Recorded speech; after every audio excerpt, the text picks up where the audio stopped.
नमस्कार विद्यार्थी मित्रांनो, मी सुरेश वराडे साकार एज्युकेशन यूट्यूब चॅनलमध्ये आपलं सर्वांचं स्वागत करतोय. पुन्हा एकदा तुमच्या भेटीला आलोय एक गुड न्यूज घेऊन, एक रिक्रुटमेंट न्यूज घेऊन, जी की लार्जेस्ट पब्लिक सेक्टर बँक आहे, सरकारी बँक आहे इंडियामधली state bank of India. State bank of इंडियाने कालच प्रोबेशनरी ऑफिसरचं नोटिफिकेशन जे आहे त्यांच्या वेबसाईटवर जारी केलेलं. विद्यार्थी मित्रांनो, जवळपास ऑल इंडियामध्ये 541 वॅकन्सी ज्या आहे त्यांना रिक्रूट करायचे आहे 2025-26 मध्ये. आता सुरुवातीला मी थोडं SBI ची पार्श्वभूमी सांगेल. विद्यार्थी मित्रांनो, स्टेट बँक ऑफ इंडिया जी आहे लार्जेस्ट पब्लिक सेक्टर बँक आहे इंडियामधली.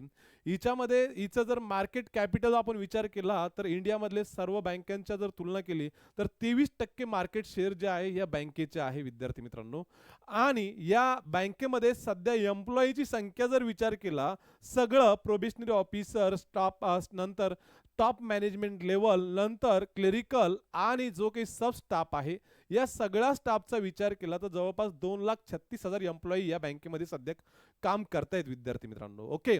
मग या बँकेचं जवळपास ब्रँचेस किती इंडियामध्ये, तर जवळपास 22,500 ब्रँचेस आहे. किती? 22,500. आणि या बँकेचा जो काही कस्टमर बेस किती इंडियामध्ये, तर इंडियामध्ये जवळपास 50 करोड कस्टमर या SBI चे आहे, स्टेट बँक ऑफ इंडियाचे. आणि पुन्हा या बँकेची प्रसिद्ध टॅगलाईन काय आहे, तर टॅगलाईन आहे बँकर्स टू एव्हरी इंडियन, प्रत्येक भारतीयांची बँक. ही बँक जे की स्टेट बँक ऑफ इंडिया आहे या बँकेची टॅगलाईन आहे. मग 541 वॅकन्सी जरा मागच्या वर्षीच्या तुलनेमध्ये, मागच्या वर्षी 600 होत्या, यावर्षी पुन्हा 541 आल्या. म्हणजे त्याच्या मागच्या वर्षीचा जर विचार केला तर 2000 वॅकन्सीज होत्या.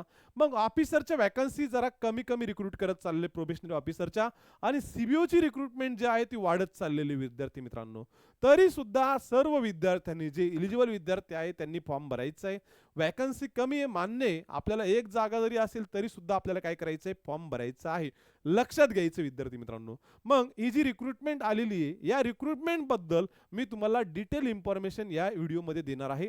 त्याकरता व्हिडिओ जो आहे तुम्ही शेवटपर्यंत ऐकायचा आहे, बघायचा आहे, आणि बघितल्यानंतर तुम्ही लाईक करायचं आहे, शेअर करायचं आहे, जे की बँकिंगची तयारी करणारे विद्यार्थी आहेत त्यांच्यापर्यंत.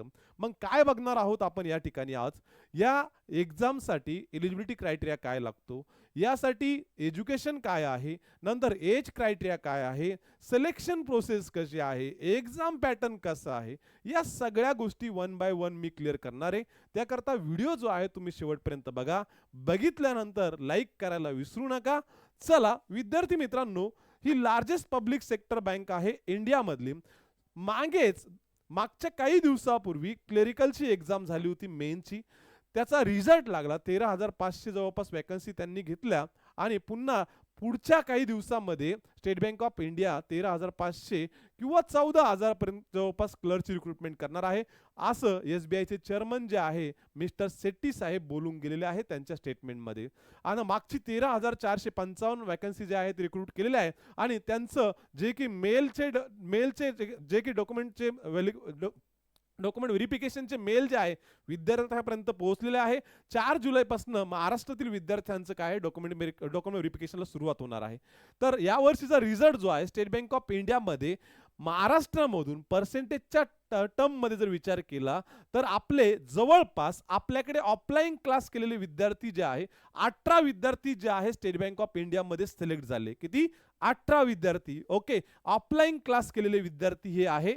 आणि 18% जर 18 विद्यार्थी सिलेक्ट झाले तर महाराष्ट्रामधून सर्वाधिक पर्सेंटेजच्या टर्म मध्ये निकाल देणारं केंद्र ठरलेलं आहे साकार एज्युकेशन नाशिक. मग चला स्टेट बँक ऑफ इंडियाच्या बाबतीत आपण बघूया. स्टेट बँक ऑफ इंडिया यामध्ये वॅकन्सी जे आहे टोटल आहे 541. ओके, ऑल इंडिया लेवलला. मग बॅकलॉगचे किती आहे, तर या आहे 41 आणि या वर्षीच्या किती आहे 500. मग इथे कॅटेगरी वाईज वॅकन्सी दिलेल्या आहे. SCच्या रेग्युलर 75, बॅकलॉग 5, टोटल 80. STच्या 37, इकडे 36, इकडे टोटल 73. 135 OBC, 135. EWS 50, unreserved 203. नंतर VI, HI, LD या सर्व वॅकन्सी या ठिकाणी दिल्या आहे. एकदा बघून घ्यायच्या आपल्या कॅटेगरीला वॅकन्सी किती आहे विद्यार्थी मित्रांनो. चला पुढे. आता इम्पॉर्टंट डेट कोणते आहे? 24 तारखेपासून ऍप्लिकेशन स्टार्ट झालेले आहे. 24 तारखेपासून म्हणजे कालपासून ऍप्लिकेशन चालू झालेले आहे. तर 14 जुलैपर्यंत तुम्हाला अप्लाय करता येणार आहे. 14 जुलै नंतर जे प्री एक्झाम्स आहे, प्री एक्झाम कधी होणार आहे, प्री एक्झाम जे आहे त्यांनी टेंटेटिव्ह डेट दिलेला आहे, फिक्स डेट दिलेला नाहीये. जुलै और ऑगस्ट मध्ये टेंटेटिव्ह एक्झाम होणार आहे प्री. ओके, नंतर याचा जो की प्रीचा रिझल्ट जो आहे तो ऑगस्ट किंवा सप्टेंबर मध्ये लागणार आहे. पूर्ण कॅलेंडर दिलेलं आहे SBI ने. आणि मेनचे ऍडमिट कार्ड जे आहे ऑगस्ट आणि सप्टेंबर मध्येच येणार. आणि मेन्स एक्झाम कधी होणार, तर मेन्स एक्झाम होणार आहे सप्टेंबर मध्ये. ओके, नंतर मेनचा रिझल्ट सुद्धा सप्टेंबर किंवा ऑक्टोबर मध्ये लागणार आहे.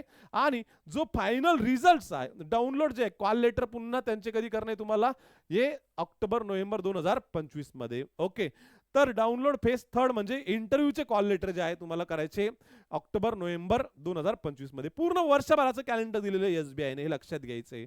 नंतर पुढे सायकोमेट्रिक टेस्ट घेते SBI, तर ही ऑक्टोबर नोव्हेंबर मध्ये तुमची होणार आहे. नंतर पुढे त्याचं इंटरव्ह्यू आणि ग्रुप एक्झरसाइज म्हणजे ग्रुप डिस्कशन जे आहे ते कधी होणार आहे, तर ते ऑक्टोबर नोव्हेंबर मध्ये होणार आहे विद्यार्थी मित्रांनो. नंतर त्याचा रिझल्ट जो आहे तो कधी होणार आहे, नोव्हेंबर डिसेंबर 2025 मध्ये. आणि जे काही समजा final conduct of pre examining training, okay, pre exam training आपल्यासाठी कामाचं नाही, जे काही SC ST जे काही विद्यार्थी आहे त्यांच्या कामासाठी आहे समजा.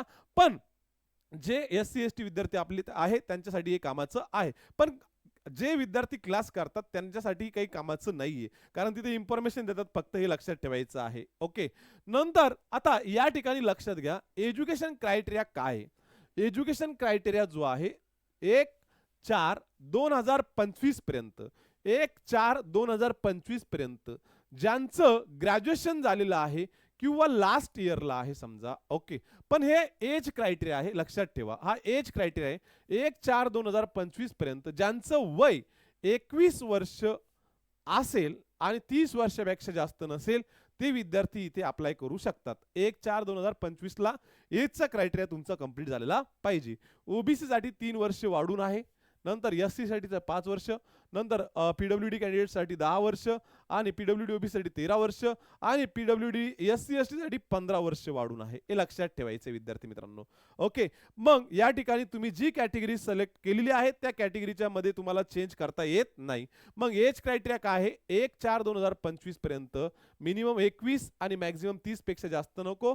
कोणासाठी, जनरल आणि EWS साठी. OBC साठी 3 वर्ष वाढून, SC ST साठी 5 वर्ष वाढून. हे लक्षात घ्यायचंय. क्लिअर आहे. चला पुढे. मग या ठिकाणी क्वालिफिकेशन काय लागतं, एज्युकेशन क्वालिफिकेशन जे आहे 30/9/2025 पर्यंत तुमचा ग्रॅज्युएशनचा निकाल लागलेला असावा. तेच विद्यार्थी या ठिकाणी अप्लाय करू शकतात. 30/9/2025 म्हणजे 30 सप्टेंबर, येणाऱ्या 30 सप्टेंबर पर्यंत तुमचा निकाल लागलेला असावा.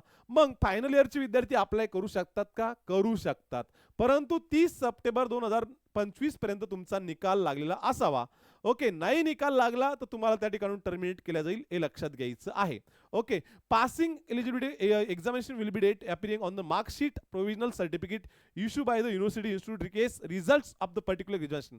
हे लक्षात ठेवा. त्यांनी काय सांगितलंय तुम्हाला की 30 सप्टेंबर 2025 पर्यंत जरी निकाल लागला तुमचा तरी सुद्धा तुम्ही फॉर्म भरू शकता. म्हणजे जे लास्ट इयरचे विद्यार्थी आहे, लास्ट सेमिस्टरचे विद्यार्थी आहे ते या ठिकाणी फॉर्म भरू शकतात, परंतु 30 सप्टेंबर पर्यंत तुम्हाला निकाल त्यांना प्रेझेंट करावा लागेल. ओके, ठीक आहे.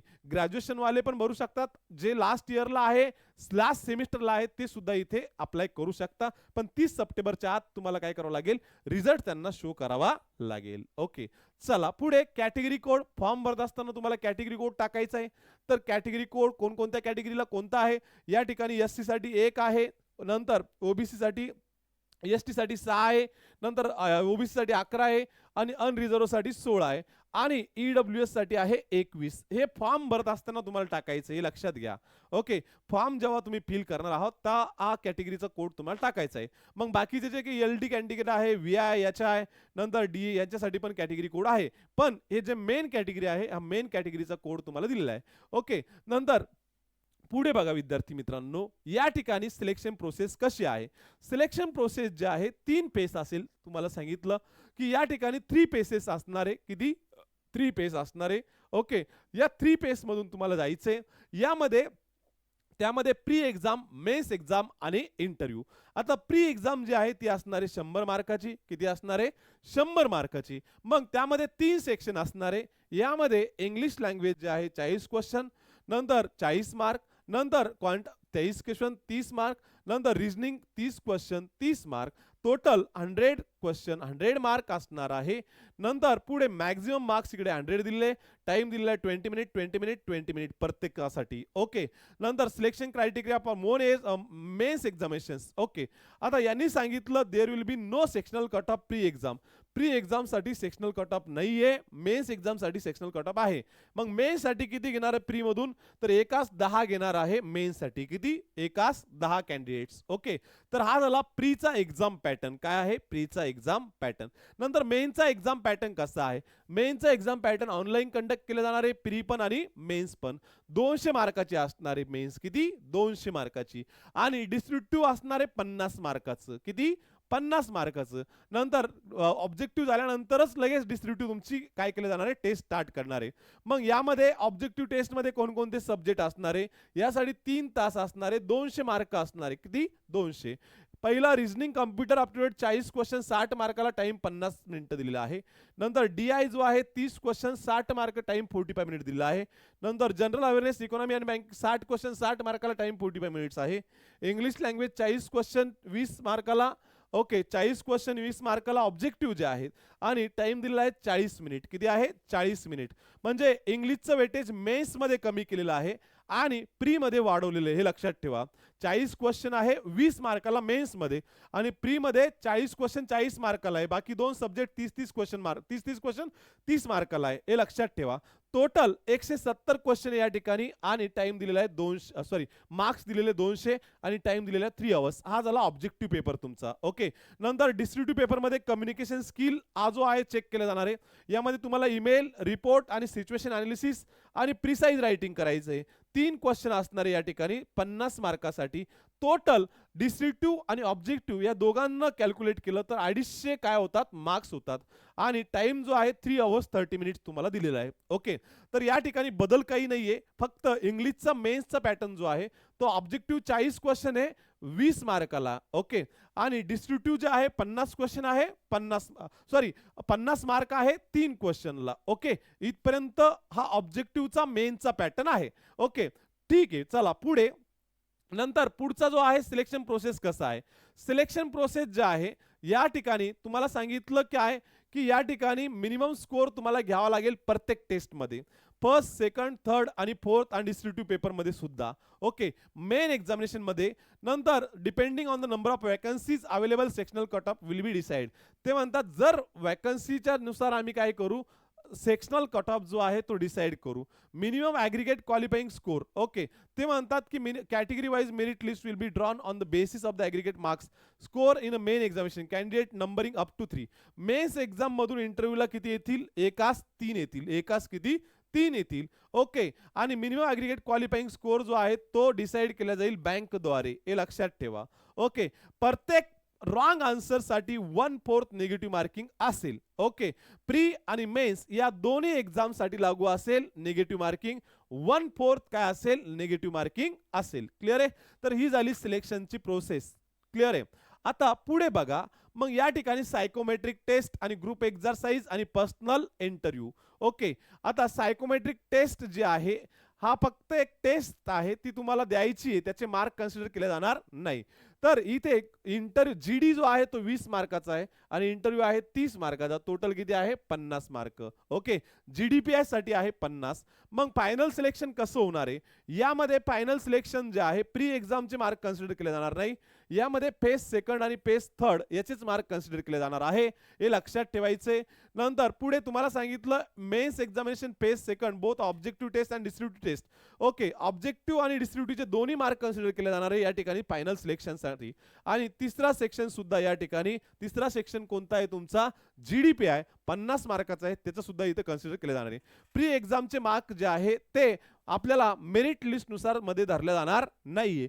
प्री फक्त क्वालिफाईंग नेचर आहे, लक्षात ठेवायचं आहे. Okay, marks obtain by the candidate in phase second main examination both objective आणि डिस्क्रिप्टिव्ह टेस्ट आणि फेज थर्ड ग्रुप एक्झरसाइज आणि interview will be normalize 100 marks. Okay, म्हणजे सिलेक्शन फेज सेकंड आणि फेज थर्ड याच्या मार्कावरच तुमचं होणार आहे आणि नॉर्मलाइज केलं जाणार आहे 100 मार्कापैकी. ओके, मॅक्झिमम आता या ठिकाणी डिस्क्रिप्टिव्ह आणि ऑब्जेक्टिव्हचा विचार केला तर 250 मार्क आहे, 200 ऑब्जेक्टिव्हला आणि 50 डिस्क्रिप्टिव्हला. ओके, आणि इंटरव्ह्यू आणि जीडी साठी 50 मार्क आहे. ओके, मग याचं वेटेज कसं, या 250ला 75% मध्ये कन्वर्ट करायला आणि इकडे 25% मध्ये कन्वर्ट केलेलं आहे इंटरव्ह्यूला आणि जीडीला. आणि इकडे टोटल मार्क होतात 300, 300ला 100 मध्ये कन्वर्ट करायचे, नॉर्मलाइज करून तुमचं सिलेक्शन होणार आहे. हे लक्षात घ्यायचं विद्यार्थी मित्रांनो.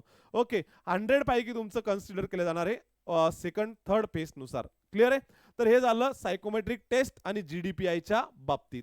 ओके, मग सर सॅलरी कशी आहे? सॅलरी खूप चांगली विद्यार्थी मित्रांनो. मुंबईचा जर विचार केला तर जवळपास वर्षाला 20,43,000 जवळपास अॅन्युअल सॅलरी आहे, 20,43,000. मग इतर शहरामध्ये कसं आहे तर या ठिकाणी जवळपास 86,000 इन हँड तुमच्या हातामध्ये सॅलरी येते. पण याच्या व्यतिरिक्त सगळ्या फॅसिलिटीचा जर विचार केला, बघा फॅसिलिटी किती आहे. DA, HRA, CCA, PPF, contributory pension fund, NPS, LFC, medical facility, lease rental facility, या सगळ्या फॅसिलिटीचा विचार केला तर पगार जातो जवळपास 1,10,000च्या घरामध्ये, किंवा जे आपण भाडं जरी धरलं समजा रेंट फ्लॅटचं तर खूप जास्त जाते. ओके, मुंबईमध्ये पगार जास्त आहे. पर अन्युअम जो आहे जवळपास 20,43,000 पगार तो एसबीआयच्या पीओला दिला जातो. इतर शहरामध्ये जो व्हॅरी होतो हे लक्षात ठेवायचं आहे. क्लिअर आहे. नंतर सर या ठिकाणी करिअर पॅथ कसा आहे? करिअर पॅथ जो आहे, जॉबला लागल्यानंतर तुम्हाला काय केलं जाईल, ट्रेनिंग प्रोव्हाइड केलं जाईल बँकिंगची, बँकिंग नॉलेज ऑनलाईन कोर्स तो दिला जाईल. नंतर तुम्हाला काय केलं जाईल, time to joining will be executive bond, executive bond तुम्हाला दिला जाईल. 2 वर्षाचा एक्झिक्युटिव्ह बॉन्ड असेल. जर 2 वर्षाच्या अगोदर तुम्ही सोडलं तर त्यांनी सांगितलं नाही 3 वर्षाचा बॉन्ड असेल. किती? 3 वर्षाचा बँड असेल. 3 वर्षाच्या अगोदर तुम्ही जर जॉब सोडला तर 2 लाख रुपये तुम्हाला एसबीआयला बॉन्डच्या स्वरूपात द्यावं लागेल. Okay, bond will be invoked bank in candidate resign from the service before expiry of 3 years. 3 वर्षाच्या अगोदर जर तुम्ही सोडलं तर तुम्हाला 2 लाख एसबीआयला भरून द्यावे लागतील. हे लक्षात ठेवायचं आहे. ओके, पण एसबीआयचा जॉब हे कोण सोडणार आहे बाबांनो? क्लिअर आहे की नाही? ओके, चला पुढे. नंतर नंबर ऑफ चान्सेस किती आहे? नंबर ऑफ चान्सेस जे आहे, जे काही समजा ओपन कॅटेगरी आहे यांच्यासाठी ईडब्ल्यूएस साठी मिनिमम 4 वेळेस तुम्हाला एक्झाम देता येते, मॅक्झिमम 4 वेळेस देता येते. नंतर एससी एसटी पीडब्ल्यूडी कॅन्डिडेट साठी, ओबीसी साठी काय आहे, unreserved PWD, EWS PWD OBC साठी आहे 7. आणि जे की समजा एससी एसटी कॅन्डिडेट आहे त्यांच्यासाठी रिस्ट्रिक्शन नाहीये. मग सर या ठिकाणी प्रीचा अटेम्प्ट कन्सिडर केला जातो का? नाही. फक्त जो विद्यार्थी मेन्स एक्झाम देऊन येतो त्याचाच अटेम्प्ट कन्सिडर केला जातो. जो प्री मध्ये फेल होतो त्याचा अटेम्प्ट कन्सिडर केला जात नाही. मग मेन्स जो देऊन येतो त्याचाच अटेम्प्ट कन्सिडर केला जातो. जो प्री फेल होतो त्याचा अटेम्प्ट कन्सिडर केला जात नाही. हे लक्षात ठेवायचं आहे. क्लिअर आहे. चला पुढे. मग एक्झाम सेंटर कोणकोणते आहे? एक्झाम सेंटर भरपूर आहे ना महाराष्ट्रामध्ये. नाशिक आहे का? आहे. मग मेन्सला सुद्धा आहे का? प्रीला पण आहे, मेन्सला पण आहे. लक्षात घ्या, प्रीला पण आणि मेन्सला. मग त्यामुळे सगळ्यांनी फॉर्म भरून टाका. ओके, चला पुढे. मग फॉर्म भरण्यासाठी काय काय लागतं? फॉर्म भरण्यासाठी तुम्हाला काय करायचंय, ऑनलाईनच्या वेबसाईटवर जायचंय, एसबीआयच्या, आणि एसबीआय वेब करिअर याच्यावर जायचंय आणि फॉर्म भरायचा आहे. ओके, मग अजून काय सांगितलंय त्यांनी इथे, की त्यांनी सांगितलंय की एकदा फॉर्म भरला की डबल फॉर्म भरू नका, आणि भरला बी तर तुमचा शेवटचा फॉर्म जो आहे तो कन्सिडर केला जाणार आहे. लास्ट सबमिटेड फॉर्म जो आहे तो व्हॅलिड कन्सिडर केला जाणार आहे. त्यामुळे डबल फॉर्म भरू नका, भरला बी तर शेवटचा फॉर्म तुमचा कन्सिडर केला जाणार आहे. क्लिअर आहे. चला पुढे.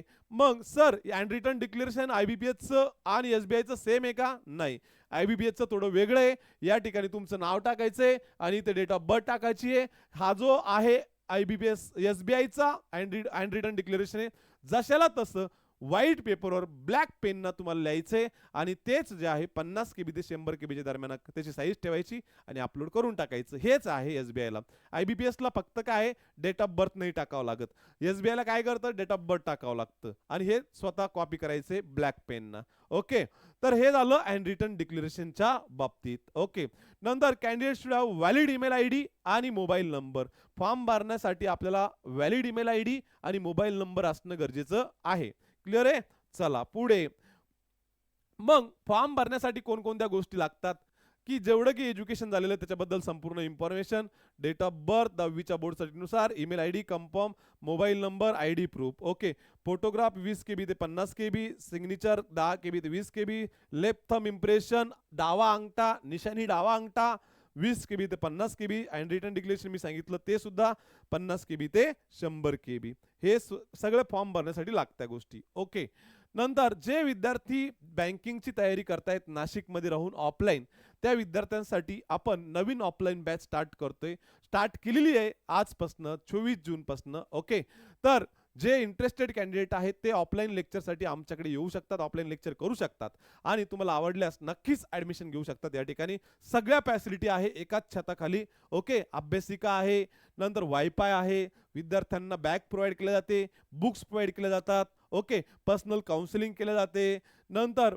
सगळं प्रोव्हाइड केलं जातं तुम्हाला इथे. ओके, तर यायचे अनुभव घ्यायचा आहे आणि आवडल्यास नक्की कंटिन्यू करायचे विद्यार्थी मित्रांनो. नंतर जे विद्यार्थी यूट्यूब चॅनलला नवीन असतील त्यांनी आमचं यूट्यूब चॅनल जे आहे सबस्क्राईब करायचे. नंतर जे विद्यार्थी टेलिग्राम चॅनलला अजून जॉईन झालेले नसतील त्यांनी टेलिग्राम चॅनलला जॉईन होऊन जायचे. नंतर आपलं इन्स्टाचं पेज आहे त्याला सुद्धा आमचं फॉलो करायचं आहे तुम्ही. नंतर आपलं व्हॉट्सअपचे ग्रुप आहे, व्हॉट्सअपच्या ग्रुपला सुद्धा तुम्ही जॉईन होऊन जायचे आणि सर्वांना व्हिडिओ आवडल्यास नक्की लाईक करायचंय, शेअर करायचंय आणि जे बँकिंगची तयारी करणारे विद्यार्थ्यांच्यापर्यंत पोहोचवायचंय. धन्यवाद.